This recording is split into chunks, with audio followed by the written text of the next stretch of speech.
Hello from the future, or at least one possible version of the future. I come to you from a world where humans frequently explore space. We've sent people to Mars, all over the solar system and beyond.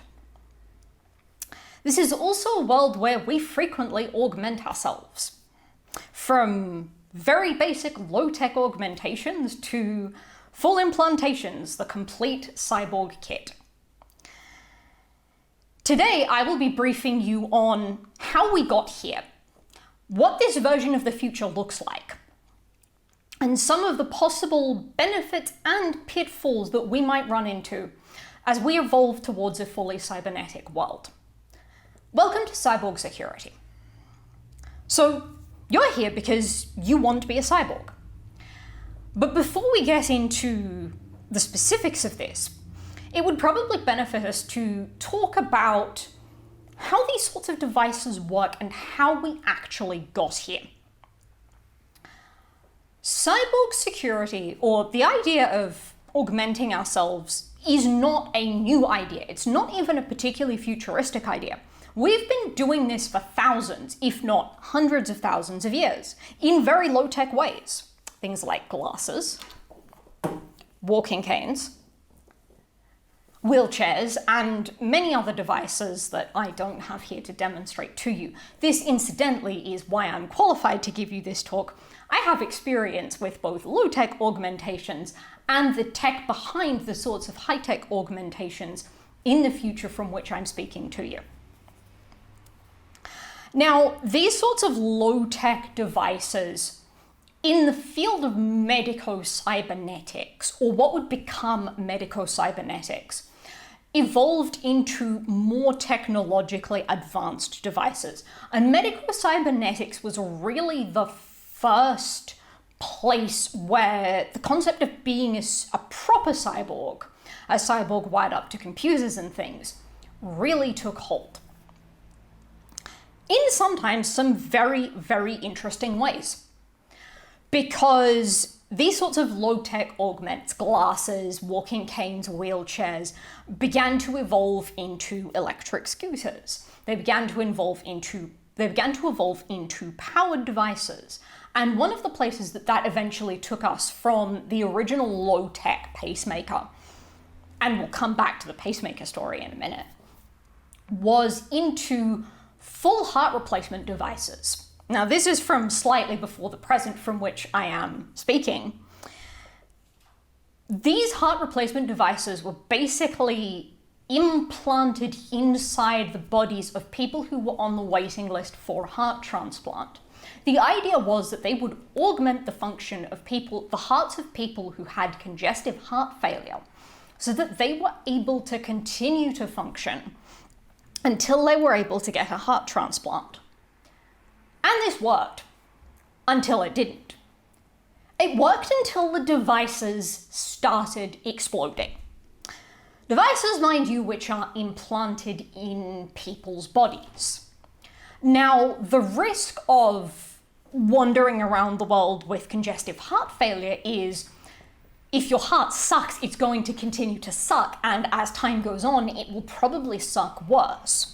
But this was where we got our first real look into the benefits and trade-offs that would come from this high-tech future of medico-cybernetics.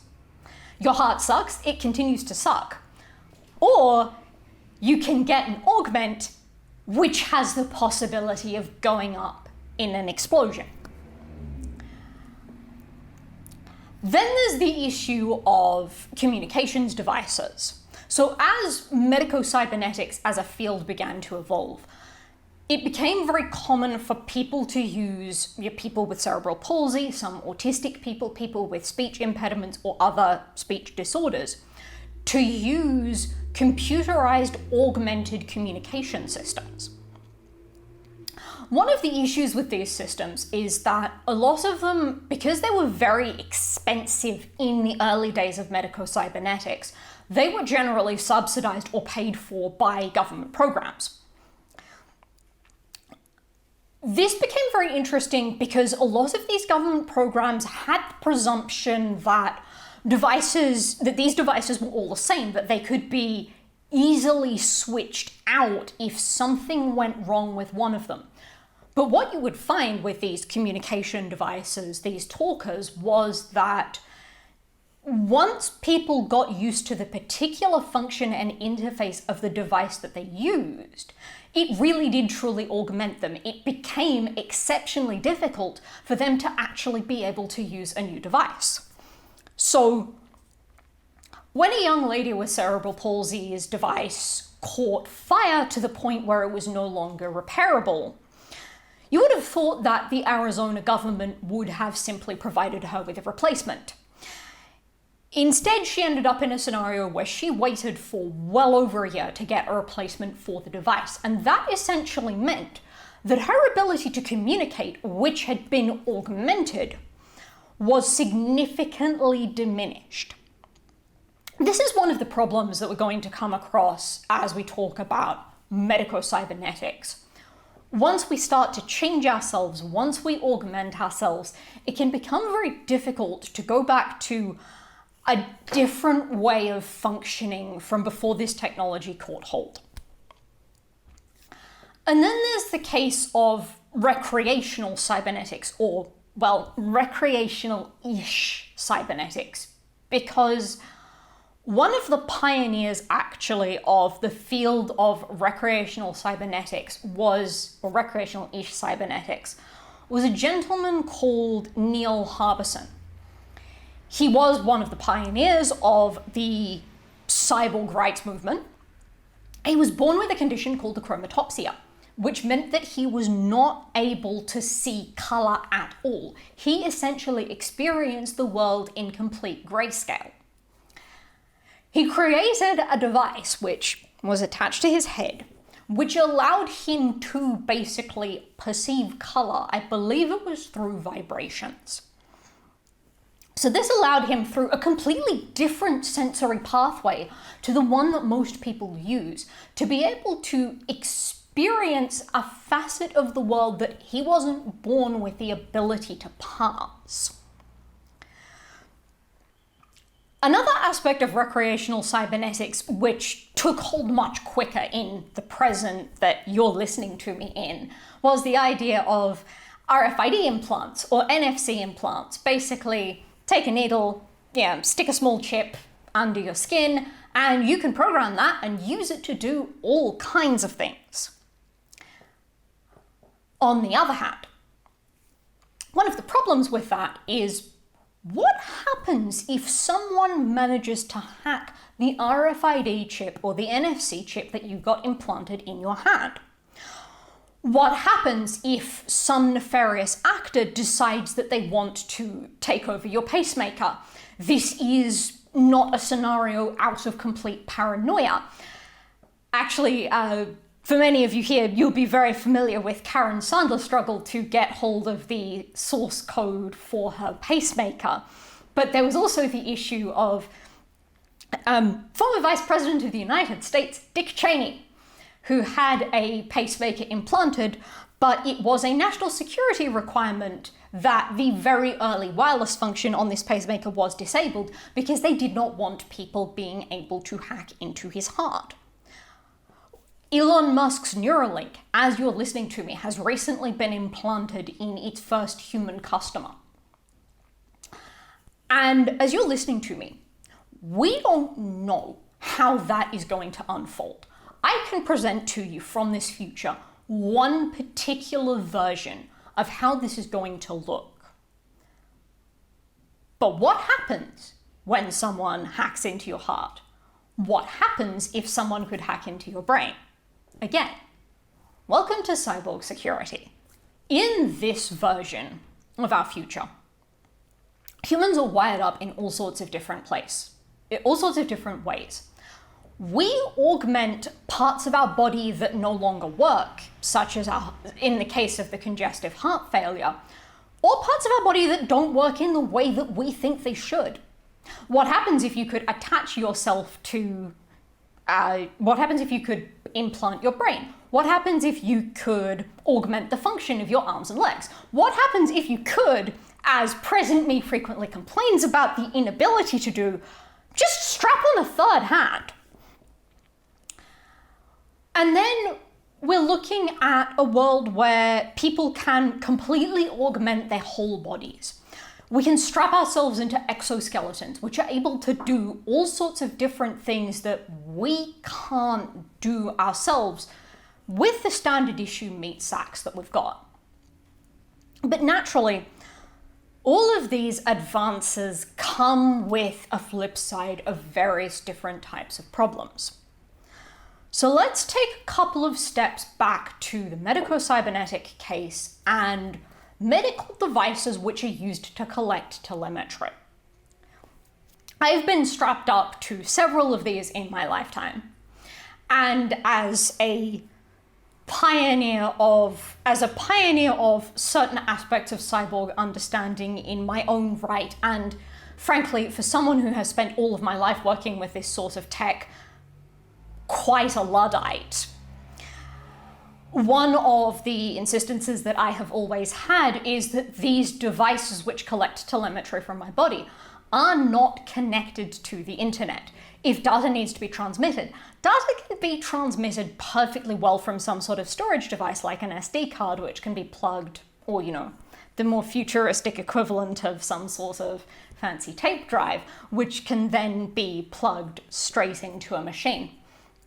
The reason for that is that telemetry data is incredibly powerful in its own right, but it's powerful when used in both the ways that we want to use it and the ways that we really, really don't. If you want a case study on this, Lana Brindley's talk here last year about all of the data that she has been able to collect from various types of blood glucose monitors for the purposes of diabetes monitoring is an amazing case study in how this works when it's done right. But the case study in how this works when it's done wrong is the case study that the US government spooks of the early 2000s were absolutely terrified about. That with a lot of these devices, it's possible for someone if someone is able to get hold of these devices and reverse engineer them, it's possible for people to do all sorts of things that we might not want them to do with that data.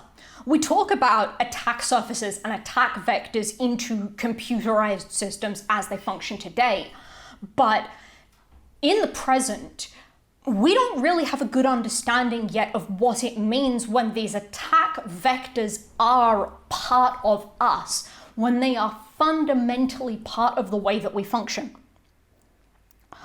What happens if someone hacks your communication device, which is plugged into your body, so that it no longer gives the output that you want it to give? What happens if someone takes that telemetry that some sort of medical device is collecting on you and decides, this is really good, I can use this to figure out how to remotely screw with you? Collecting data from all sorts of different data sources, taking it and augmenting it to build a picture, not just of the person, not just of what goes on in the person's head, like social engineering attack vectors that many of you here would be familiar with, but build a picture of what goes on in a person's body. So, to go back to a case study that is one that we could consider in the present, what happens if someone hacks or skims that RFID chip or NFC chip that you have implanted in your hand?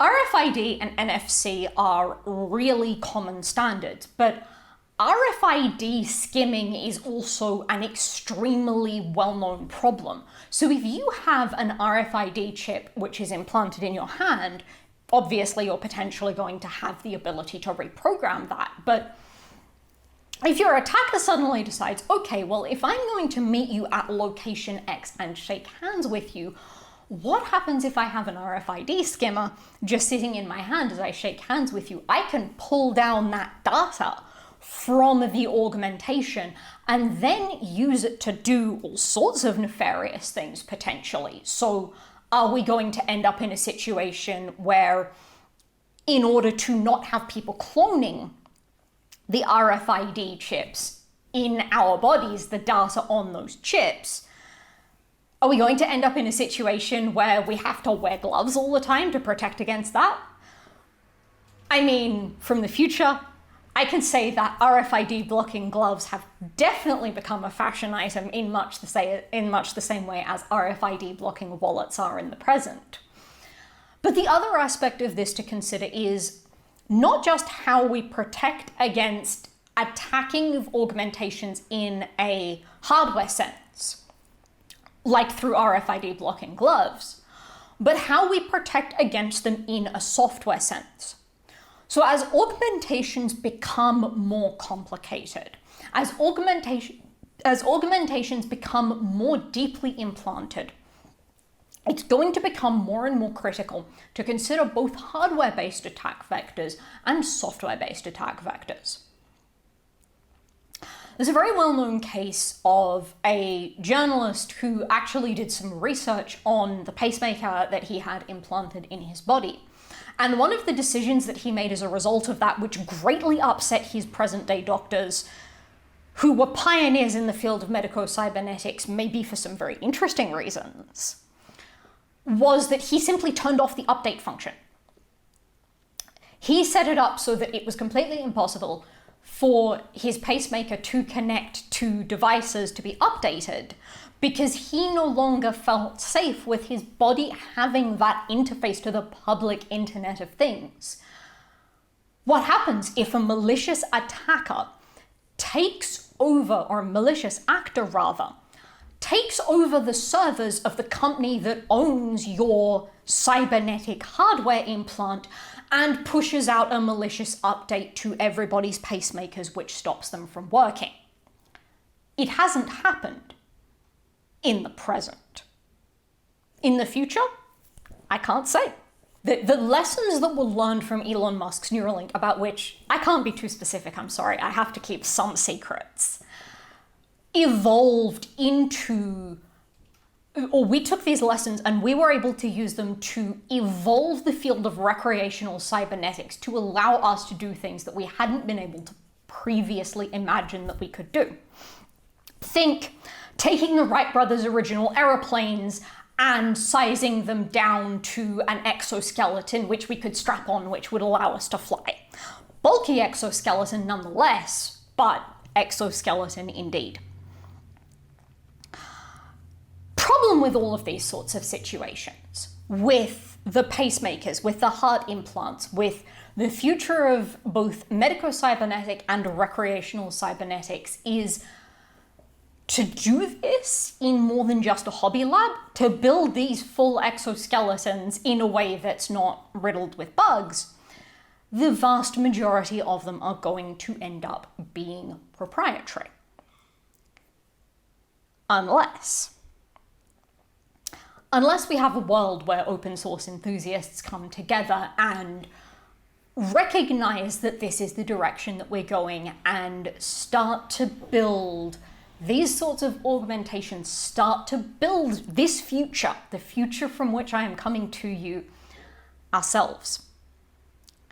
Because yes, it is so much easier to augment yourself when you have the might and money of big corporations or governments behind you. But, to borrow another adage from the excellent Lana Brindley, open source bad is better than closed source bad.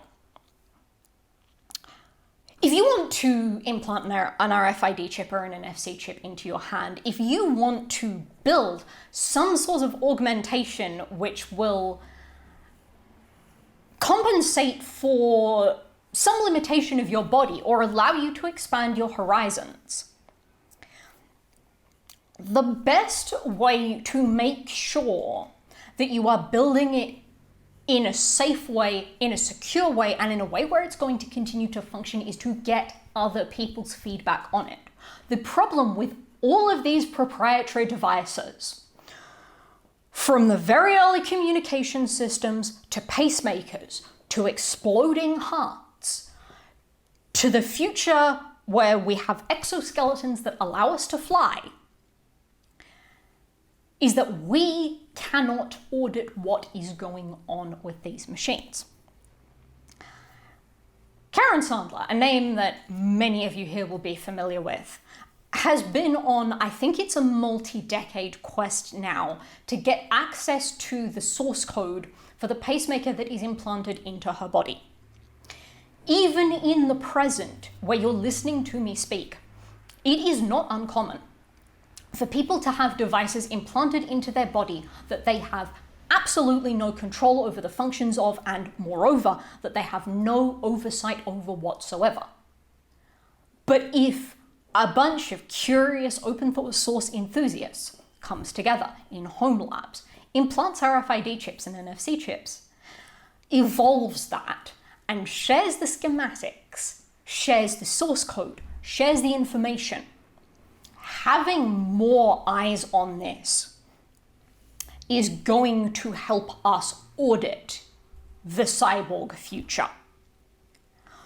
What if we could have useful medical augmentations like pacemakers, communication devices, where the source code is all open and visible, where the limitation to being able to understand what's going on with your body, or at least what's going on with the augmentations that are so much a part of you now that you can't imagine the world without them, is not the resources and money of big corporations, but your ability to understand the source code, your ability to understand the schematics.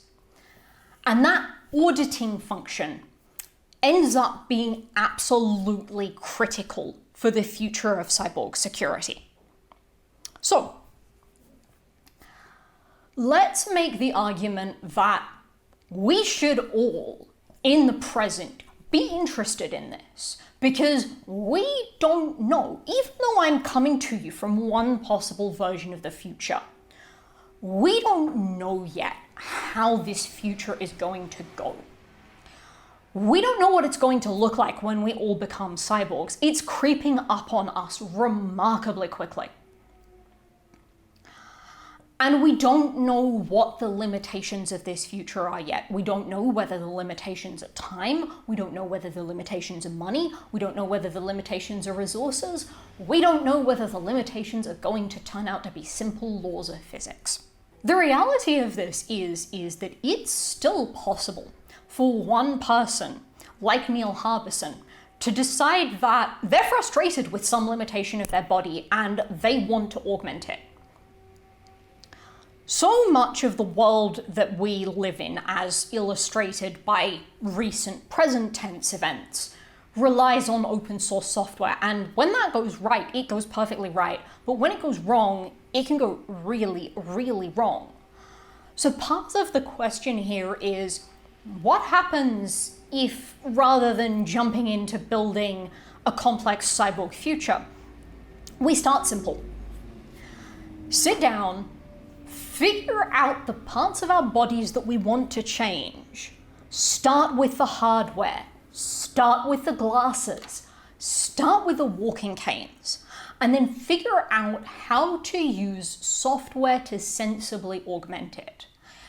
And that may mean that if you want to be a cyborg, you will end up electing, like me, to be the type of cyborg that does not want your data processed through the Internet of Things.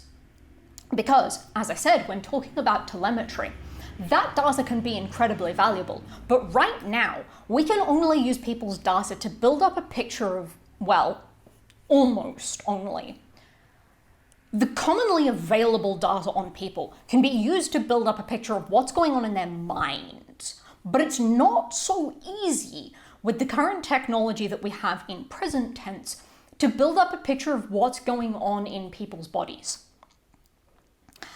There is an incredible treasure trove of medico-cybernetic data out there just sitting and waiting to be harnessed. And if we can gain that data on ourselves, there are all sorts of cool things that we can potentially do with it. A great example of this, and one of the big open source wins in early medico-cybernetics, which actually relied on a security vulnerability. We'll get back to that.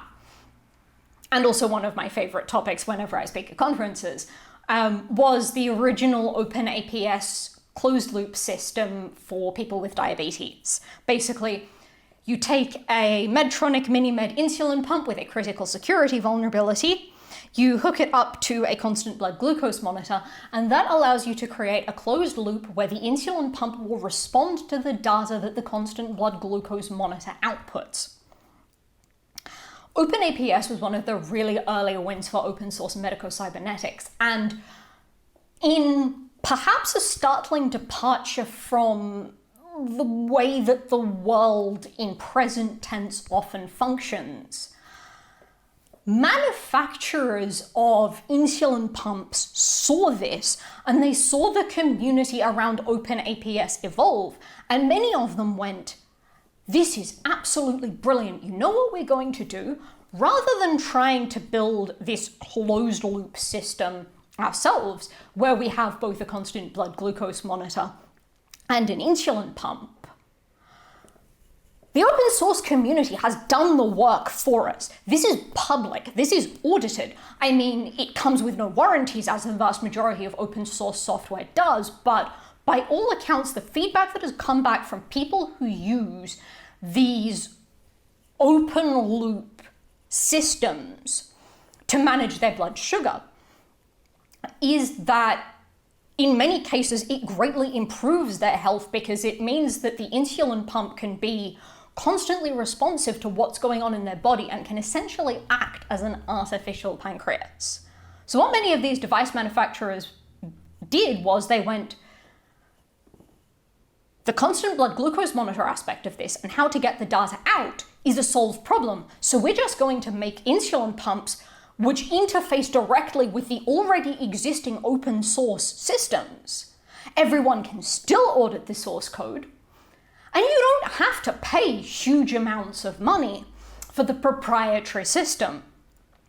You can just go, acquire one of the compatible insulin pumps, hook yourself up to it, and bonus for many of the successes of the Medtronic MiniMed insulin pump, it doesn't even require exploiting a security vulnerability. Because the reality is that as we move into a world where humans are more and more augmented, these security vulnerabilities are going to be used in some really interesting ways. In the future that I'm coming from, there are many more open APSs, which come as a result of vulnerabilities in recreational cybernetic systems, in medico-cybernetic systems, the whole gamut, where people realize, hey, there's something that I want to do. If I can figure out a way to get these two aspects of the cybernetic system to interface with each other, I can build the capabilities. But then you end up in situations where the very same security vulnerabilities which can be used to evolve the cybernetic system can also be used to seriously screw people who have these dependencies. In short, enter at your own risk, but coming from the future, my advice is, as much as possible, insist on auditing. Use the manufacturers, use the devices from groups of people, from companies that allow you to actually audit what is going on.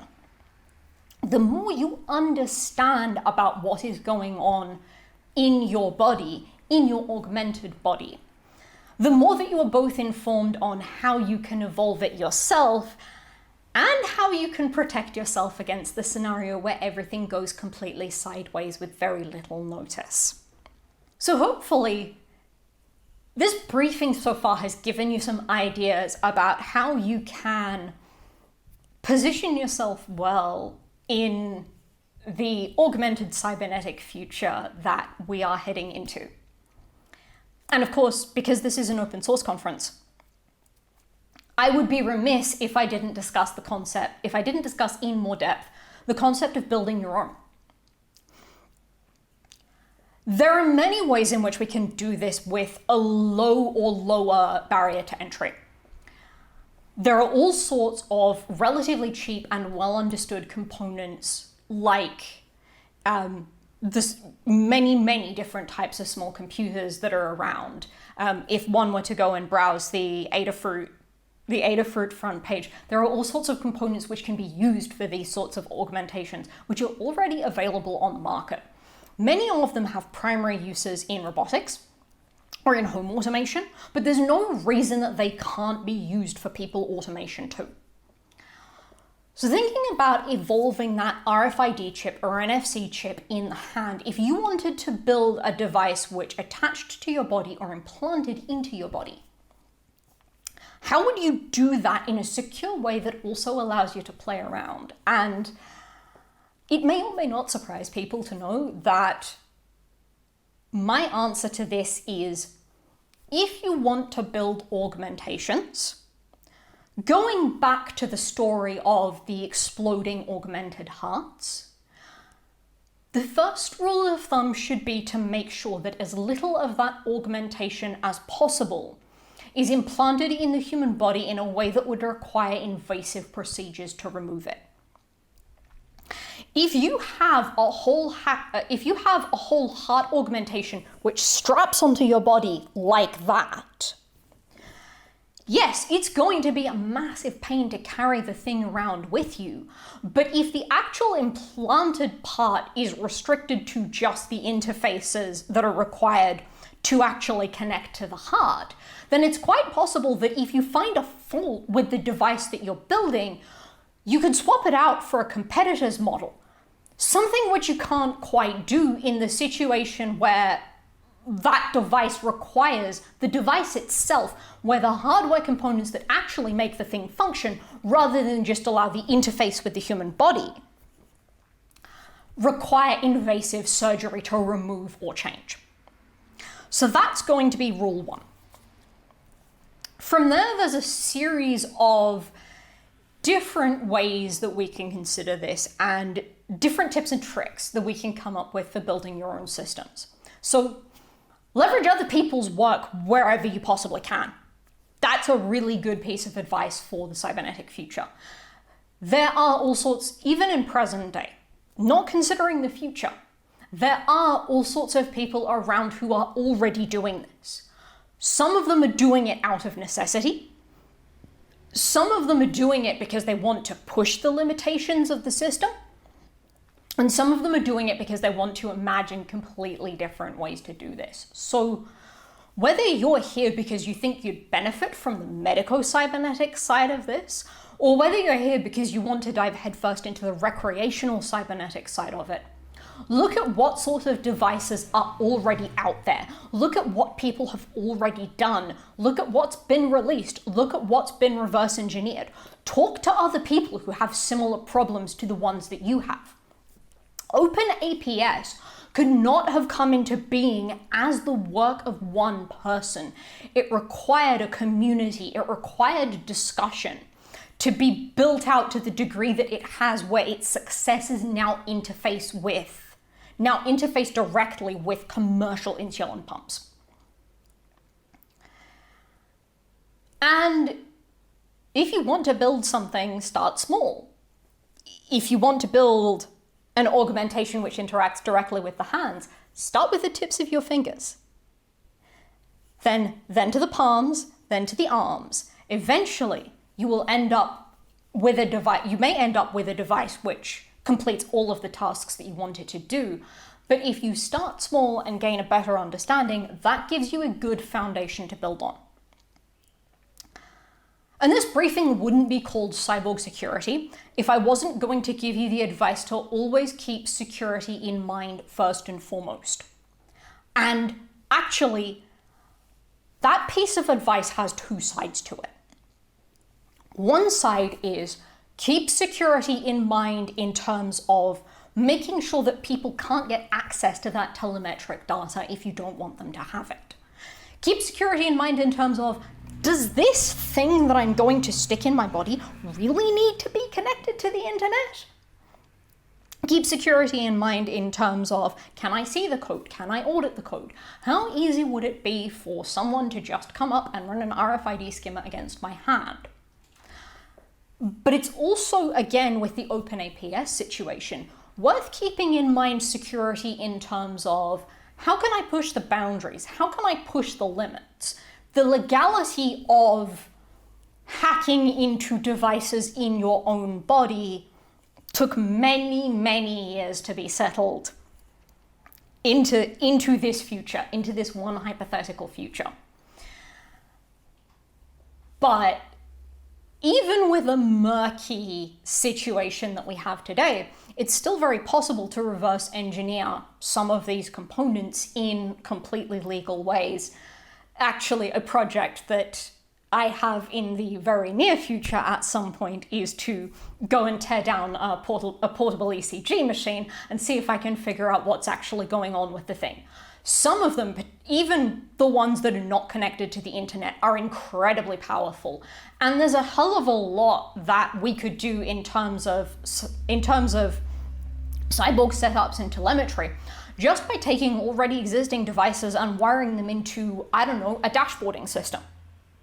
It's maybe not the type of cyborg augmentation that VCs are going to throw huge amounts of money at, but in terms of being able to take that data and get a tangible benefit from being hooked up to some sort of cybernetic machine, in the present, that's an untapped frontier.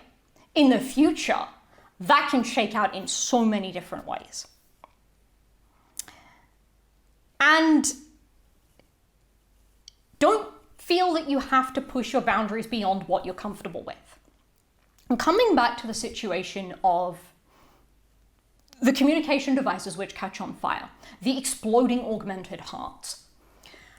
In every situation where we want to augment ourselves, there is always going to be a trade-off.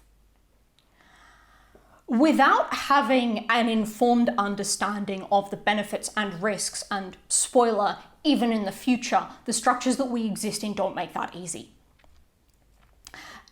Even if we do have an informed understanding of the benefits and risks, it can be really difficult to make a decision about whether we're better off with our hearts just continuing to suck, or whether we're better off with that small, medium, or in fact very significant chance, in the case of the heart pump in question, of the thing just collapsing in a way that can cause significant damage. Because again, once the thing's been implanted, it's really difficult to go back, and that machine might cause significant improvement to your life, but every person has to answer the question for themselves about, if I want to do this, what is the balance here? What's the cost-benefit ratio? Am I happy with the situation where my heart continues to suck? Am I happy with the situation where I don't have any way to perceive color? Am I happy with the situation where I wear glasses, where I use a walking cane to get around? Am I happy with the situation where I'm wired up to a portable ECG machine or a CPAP machine for sleep apnea, which is the more common case that's been in the news as opposed to the one that I've experienced myself, where the data just gets streamed directly back to some cloud server somewhere, rather than being stored on an SD card where there's that layer of physical protection through the system not being connected to the Internet of Things. And that's a decision that only the person augmenting themselves can make. Whether you are here because you want to learn more about medico-cybernetics, whether you are here because you're seriously considering some sort of medico-cybernetic intervention, whether you're here because you already have an RFID chip or NFC chip implanted into your hand, or whether you're here because you're interested in building that exoskeleton which allows us to fly, the one thing that we all deserve going into the cybernetic future is to be fully informed so that we can make our own decisions. Thank you.